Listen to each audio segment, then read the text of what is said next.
قناة طيور تيفي، قناة المربي بامتياز. فإذا كنت أخي المشاهد من المتابعين الجدد، اشترك الآن في القناة ولا تنسى دعم المقطع بلايك. أسعد الله أوقاتكم مشاهدينا الكرام، السلام عليكم ورحمة الله تعالى وبركاته. مرحبا بكم في حلقة جديدة من حلقات قناة طيور تيفي، وموضوع حلقتنا اليوم عن العلف البديل في تربية الدواجن. فالإنتاج الداجني في مختلف بلدان العالم العربي يعاني من نقص مواد العلف، وكثير من المواد التقليدية المستخدمة كخدمات تدخل في تراكيب علائق للدواجن مثل كسب الصويا، والتي أصبحت مكلفة بدرجة كبيرة. الأبحاث أظهرت إمكانية إحلال الخامات المحلية والمصادر الغير التقليدية محل خامات الأعلاف المستوردة والمرتفعة الأسعار. من ثم كانت الحاجة ملحة للبحث عن مصادر بروتينية بديلة، ويمكن أن تقدم النباتات المائية خامة علف رخيصة للدواجن وكبديل جزئي للبروتينات التقليدية المرتفعة السعر في علائق الدجاج البياض.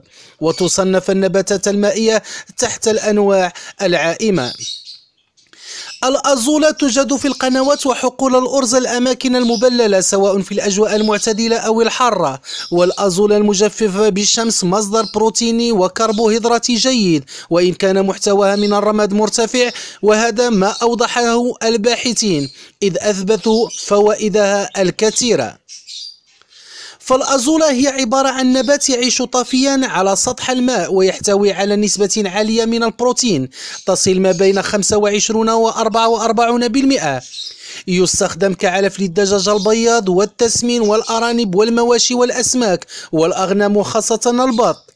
يستبدل ب50% من العلف المركز، كما أنه يعمل على زيادة إنتاج الألبان بنسبة 20%. ينتج الفدان من طن إلى طن وربع يوميا من الأزولة، ويزرع مرة واحدة بالعمر ويعطي إنتاجا مدى الحياة. يتكاثر بطريقة تعرف علميا بالتجرثم، والعائل على كائن آخر هو البكتيريا. لا يحتاج أي تكاليف سوى إنشاء المزرعة فقط، لذا يعتبر علفا مجانيا. وينتج الفدان الواحد حوالي 30 طن شهريا من الأزولة.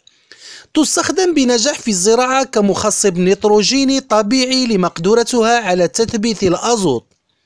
تحتوي القوى البروتينية الجيلاتينية لنبات الأزولة على بروتين خام أخضر من 30 إلى 40%، ألياف حامضية 8%، ألياف معادلة 25%، كالسيوم 21%، فوسفور 31%، منغنيزيوم 12%، بوتاسيوم 22%، صوديوم 11%، والحديد 235 ملغ لكل كيلو، نحاس 28 مليلتر، معادل بروتين يوريا 13.7%.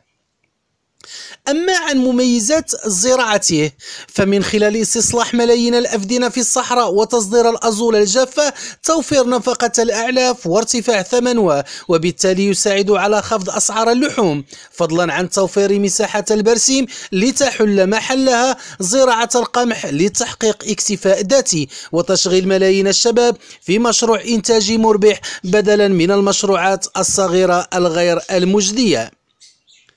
توجد الأزولة كما قلنا في القنوات وحقول الأرز الأماكن المبللة سواء في الأجواء المعتدلة أو الحارة. تستخدم بنجاح في الزراعة كمخصب نيتروجيني طبيعي لمقدرتها على تثبيت الأزوت.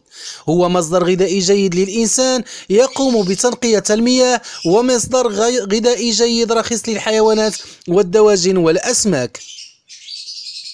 تمتص أيونات الصوديوم العالية من الماء، والتي لا يستطيع النبات استخدامها مباشرة. يوجد العديد من العوامل التي تؤثر على التركيب الغذائي للأزولة، وينصح بالتغذية عليها قبل تمام نضجها حتى تكون طرية وعصيرية وقليلة الألياف. يتفوق محتوى الأزولة من البروتين والهن عن رديه القمح، ولكن يختلف التركيب الغذائي للأزولة باختلاف الفصول وطريقة الزراعة، وينتج هكتار الأزولة شهريا حوالي من 6 إلى 8 طن مادة جافة و54 إلى 27 كيلوغرام بروتين خام. يتراوح محتوى الأزولة من البروتين الخام بين 23 و 30%، ويتميز بمحتوى جيد من الأحماض الأمينية الأساسية ما عدا الليسين والميثونين والهيستيدين، وعلى ذلك فإن الأزولة غير مناسبة كمصدر وحيد للبروتينات مع الحيوانات وحيدة المعدة. تحتوي الأزولة على محتوى ألياف منخفض نسبيا ما بين 11 و 13% على أساس المادة الجافة، بينما تقل نسبة الرماد إلى 20%، ويمكن استخدامها في تغذية البط والأسماك كبديل جزئي للبروتينات التقليدية، ولكن بشرط تدعيمها بالليسين والهيستيد. نتمنى أن نكون قد قدمنا لكم الإفادة المرجوة. شكرا على تتبعكم وإخلاصكم لقناتنا. دمتم في رعاية الله، والسلام عليكم ورحمة الله تعالى وبركاته.